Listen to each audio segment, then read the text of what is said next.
ঘন্টাটা 2 মিনিটই বলতে পারেন হযরতকে, সেই জন্য বলবো একেবারে যতটা নেয় ততটা বলে ইনশাআল্লাহ। বহু বলেছেন, বলে বলে কলছে ফ্যাপসা একদম। আপনার সব 3 বার করে অপারেশন হয়ে গেছে, অনেক অপারেশন। এখনো যে কথা বলছেন কোন রকম কষ্ট করে গেল, কিন্তু ঠোঁটটা মনে হবে এখনো 22 বছরের। ইনশাআল্লাহ হযরত কথা রাখছেন, আমরা শুনি। কেউ উঠবো না, আমরা খানা যারা খাওয়া হয়ে গেছে একটু এসে বসে যাই মেহেরবানি করে। আমাদের কারি তৈয়ব জামান সাহেব তিনি তেলাওয়াত করবেন। দারুল উলুম দেওবন্দের আন্তর্জাতিক খ্যাতিসম্পন্ন কারি, তিনি আমাদের মাঝে এসেছেন, কোরআনে কারীম তেলাওয়াত করবেন। মনিরউদ্দিন সাহেব, সেই আপনার আর বললাম না, উনি শুধু তেল ঠুকছেন কখন আসবেন। চাঁদপুর সাহেব ওয়েট করছেন, হারুন সাহেব চলে এসেছেন, মমতাজ সাহেব খুঁচা মারছেন। সেই জন্য আমরা যদি ঠিক থাকি ওনারা ইনশাল্লাহ ঠিক থাকবে। আমরা জমাটবদ্ধ হয়ে থাকবো তো ইনশাল্লাহ। ইনশাল্লাহ আওয়াজ ঠিক আছে, আরো জোরে চাই, জোরে বলে ইনশাআল্লাহ। ইনশাআল্লাহ। জি জি। বিসমিল্লাহির রহমানির রহিম। ওয়াতাসিমু বিহাবলিল্লাহি জামিআ ওয়া লা তাফাররাকু। সাদাকাল্লাহুল মাওলানাল আযীম। সম্মানীয় বন্ধুগণ, আজকের এই পবিত্র মহতী সভা এতই সুন্দর, নিজের কর্তব্যের বাইরে শুরু থেকে শেষ পর্যন্ত আমি মাদ্রাসার প্রাঙ্গণ থেকে এই জালসা প্রাঙ্গণ পর্যন্ত মৌলানা নাসির সাহেব গাড়ি পাঠিয়েছিলেন আনার জন্য। আমি বললাম হেঁটে তো তাড়াতাড়ি যাওয়া যাবে, তা গাড়িতে যাওয়া যাবে না, হেঁটে হেঁটে টুকুর টুকুর করে আপনাদের খিদমতে আসলাম। আল্লাহর রহমত, বাংলার মাখন, বাংলার ব্রেন, বাংলার মুজাহিদ, বাংলার মুআল্লিম, তারা এই জালসায় উপস্থিতি দিয়েছেন। আমি আপনাদের কাছে 50 বছর ধরে বক্তব্য রাখছি, আর বক্তব্য রাখার প্রয়োজন আমার নেই।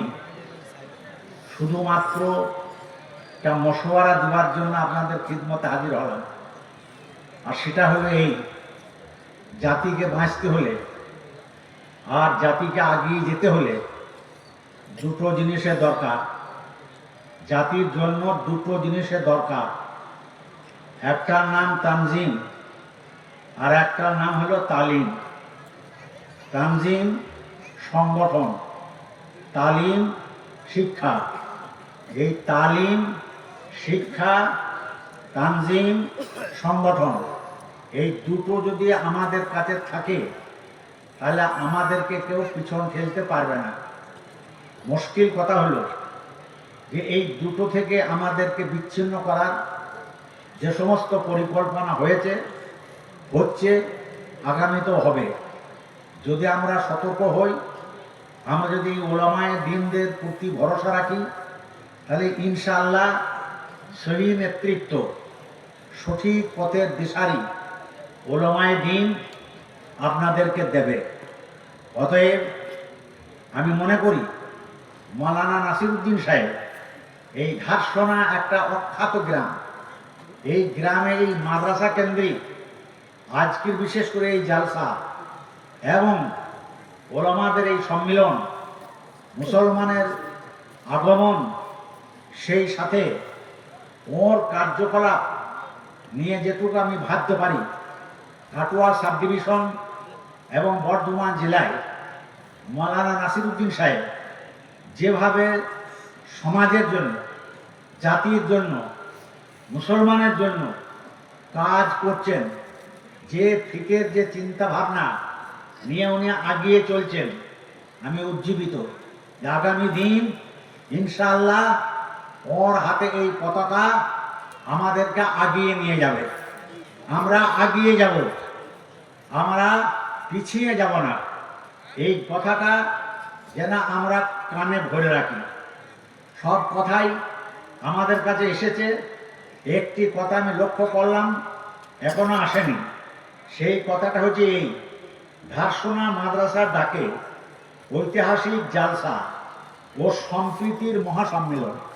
এই যে সম্প্রীতির মহাসম্মেলন, এই কথাটা একরকম আসে নাই। এই কথাটার বার্তা দিয়ে আমি আপনাদের সামনে থেকে বিদায় নেব।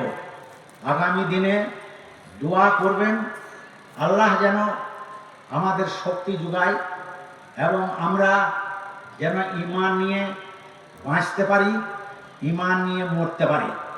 সম্প্রীতির কথা একটাই ভাষায় বলবো, এ বিশ্ব বাঁধন যেদিন হারাবে যেন প্রেমের শাসন, এ বিশ্ব বাঁধন যেদিন হারাবে যেন প্রেমের শাসন, মিলনের অনন্ত পিপাসা প্রীতি ভালোবাসা সেদিন চুকে যাবে গোল, ভেঙে যাবে চিরতরে এ বিশ্ব দেওয়াল।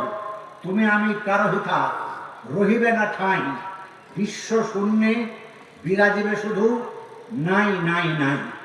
মাতারাম, যারা মনে করেন যে মুসলমানদেরকে হটিয়ে সরিয়ে আমরা নেতৃস্থানে আসব, তারা মূর্খের স্বর্গে বাস করছে। যখন মুসলমান থাকবে না, তুইও থাকবি না, তোরাও থাকবি না। মুসলমান নিজে নিজে সে তার আসন ঠিক করে নেবে। শুধুমাত্র এখন নরম হয়ে ভ্রাতৃত্ববোধকে সামনে রেখে এই মিলন কেন্দ্র সম্প্রীতির বজায় রেখে চলতে চাইছে।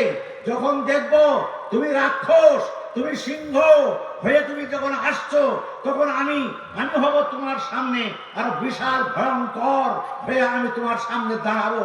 নিজের দেশের অস্তিত্ব বাঁচাবো, জাতিকে বাঁচাবো, দেশকে বাঁচাবো, সংবিধানকে বাঁচাবো। আমাদেরকে মিটাইতে পারবে না। हमको मिटा सके ये जमाना में दम नहीं, हमको मिटा सके ये जमाना में दम नहीं, जमाना हमसे है, हम जमाना से नहीं। এই বার্তা দিয়ে আপনাদের কাছ থেকে যেতে চাই, সম্প্রীতি পালন করুন এবং নিজের জবান আর নিজের হাতটাকে মুসলমান করুন, নিজের জবানটাকে মুসলমান করুন, নিজের হাতটাকে মুসলমান করুন। আল মুসলিম মান সালামান মুসলিমুনা মিন লিসানিহি ওয়া ইয়াদিহি। যখন মুসলমান প্রকৃত ওই যে নিজের জীব এবং নিজের হাতকে সংযত করে, আমরা নিজের জীব এবং আমাদের জবান এবং আমাদের হাত হস্ত একে সংযত করতে শিখি, একে যদি সংযত করতে শিখি, তাহলে ইনশাআল্লাহ আগামী দিন আমরা কামিয়াব হব, সফল কাম হব। আজকে এই বিশ্ব ইজতেমা সারা দুনিয়াকে দেখিয়েছে মুসলমানরা কত শৃঙ্খলাবদ্ধ, কত তারা সম্প্রীতি জানে, তারা কেমন করে মিলেমিশে আপনার বাস করতে জানে, তারা দেখিয়ে দিয়েছে। আমি একটা নকশা দেখলাম, আর সেই নকশাটা দেখছি যে আমরা লক্ষ লক্ষ নয় কোটি কোটি আপনার মুসলমান যা আপনার বিশ্ব ইজতেমায় শুয়ে আছে, তাদের রাত্রিবেলায় তারা শুয়ে আছে, কম্বল ঢাকা দিয়ে শুয়ে রয়েছে, মনে হচ্ছে যেন কোনো একটা বেহেশতের বাগানে তারা শুয়ে আছে, অথচ তাদের মাথার উপরে সামান্য ছাউনি ছাড়া ডাইনি বাঁয়ে কোনো ছাউনি নাই। যারা শুয়ে আছেন তারা আপনার বিভিন্ন রঙের কম্বল গায়ে দিয়ে শুয়ে আছেন। লক্ষ্য করা গেল সেখানে শ্রমিক, ধনী, চাকরিজীবী, বুদ্ধিজীবী, জ্ঞানী, অঞ্চল প্রধান, ডেপুটি ম্যাজিস্ট্রেট এবং আপনার শিক্ষিত হায়ার র্যাঙ্কের অফিসার, তারা একসাথে সব শুয়ে সম্প্রীতির একটা মহা সম্মিলন তারা দেখিয়েছে। সারা বিশ্বে একটা বার্তা গেছে, মুসলমানের কাছে সম্প্রীতি আছে এবং সম্প্রীতির মিলন। সেখানে আমরা মুসলমান ভাইদেরকেও আমরা দেখলাম ট্রে করে তারা চা, পানি, বাতাসা এবং আপনার খেজুর নিয়ে এসে বলছে, সাহেব আমরা মুসলমান বলে ইনকার করবেন না, আপনারা আমাদের দেশে এসেছেন, আমরা ধন্য হয়েছি, আপনাদের দেখে আমাদের প্রাণ ভরে যাচ্ছে। প্রকৃত মুসলমান এরাই প্রকৃত মুসলমান, আপনাদের দেখে আমাদের গর্ব লাগছে। আপনারা বছরে বছরে একবার করে বিশ্ব ইজতেমা করুন। অতএব যেখানেই মুসলমান জমায়েত হয়েছে তারা নিজেদের সম্প্রীতির বলে সব জায়গাতে তারা কামিয়াব হয়েছে।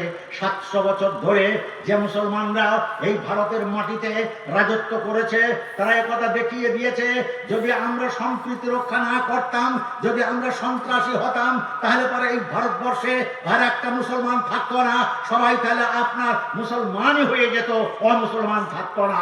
মহতারাম বুজুর্গ, সেই জাতি আমরা সবাইকে নিয়ে চলতে জানি, সবাইকে নিয়ে আমরা বাস করতে জানি। এই ভারতের মাটিতে আমরা বাস করি, যতটুকু হেরি বিশ্বয়ে মরি, ভরে উঠে সারা প্রাণ, যতটুকু হেরি বিশ্বয়ে মরি, ভরে উঠে সারা প্রাণ। এত ভালো তুমি, এত ভালোবাসো, এত তুমি মহিয়ান। মহতারাম বুজুর্গ, সেই কোরআনে ইলম উলামাদের সোহবত আমাদেরকে দেশারি হয়ে আগে রাস্তা দেবে এবং আমরা আগিয়ে যাব ইনশাআল্লাহ। ঘাবড়াবার কোনো কিছু নাই, না ঘাবড়াও মুসলমানও, কোরআন अभी बाकी है, না ঘাবড়াও মুসলমানও, কোরআন अभी बाकी है। কোরআন যখন বাকি আছে, কোরআনের উপর আমল করনেওয়ালা বাকি আছে, তখন ঘাবড়াবার কিছু নাই। সহনশীল হয়ে মজবুত হয়ে পা পা করে আগিয়ে যাই ইনশাআল্লাহ। শিক্ষার দিকে নজর দিই, কারণ এখন পরিস্থিতি আমাদের এমন, যতই আমরা দেখছি ততই আমরা এটা ভাবতে পারছি বাহিরের দিকে যত মরিয়াছি, ভিতরের দিকে তত, বাহিরের দিকে যত মরিয়াছি, ভিতরের দিকে তত গুনতিতে আমরা বেড়ে চলেছি গরু ছাগলের মতো।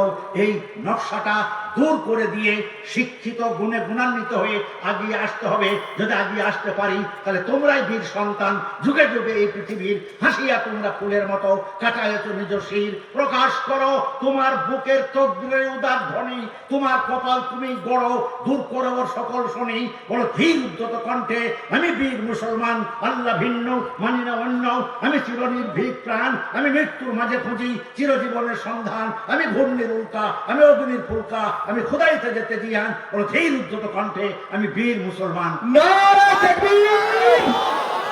দেখেন 75 বছরের যুবকের 2 মিনিটের ভাষণ। নারে তাকবীর! নারে তাকবীর! এরকম বড় বড় মানুষ ইনশাআল্লাহ বসে আছে। আল্লাহ হযরতকে নেক হায়াত দিন, বলি আল্লাহুম্মা আমিন। আমরা উঠবো না, মেহেরবানি করে কোরআনের তেলাওয়াত হবে, আন্তর্জাতিক খ্যাতি সম্পন্ন কারি সাহেবের তেলাওয়াত।